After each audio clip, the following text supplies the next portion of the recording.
One thing about the community, everybody loved music.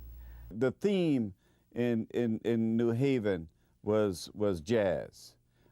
That was the community, jazz. I mean, when all the different clubs, every weekend, every Thursday, Friday, Saturday, and Sunday. Yeah, music kept the community very much closely together. This is what you did. I mean, you'd go out to a club and you would listen to jazz.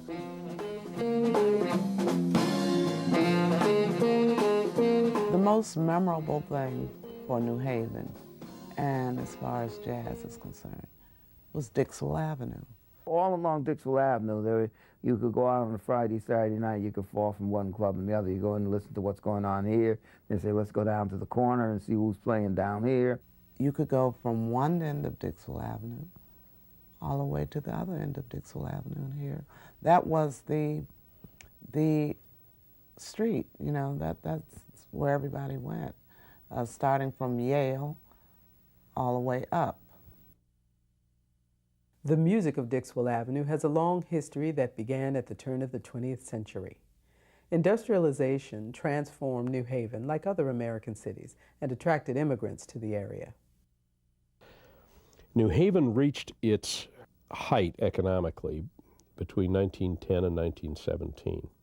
It had been a thriving industrial community after the Civil War, and it continued to be a very prosperous and expanding industrial community in the beginning of the 20th century. The city was composed of, at that time, largely immigrant populations.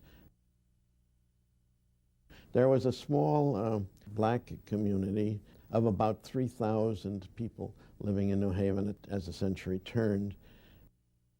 The stewards in Yale dining rooms and in subsequent Yale clubs and so on were the black people who came first here from the South and worked in the community that way.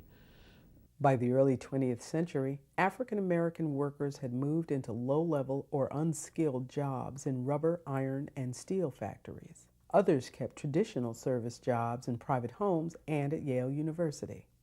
A few local residents ran successful neighborhood businesses that served the African American community. World War I production needs brought new migrants and new opportunities to town. New Haven's patchwork of ethnic communities held diverse musical traditions, but the growing popularity of phonograph recordings and radio helped bridge cultural barriers and fueled enthusiasm for the new sounds of jazz. My father, he had a band, and he worked for Yale, so they knew him, you know. And it was the only black band that ever played at Yale. Belmont, yeah. Late 20s, yeah, early 30s, yeah.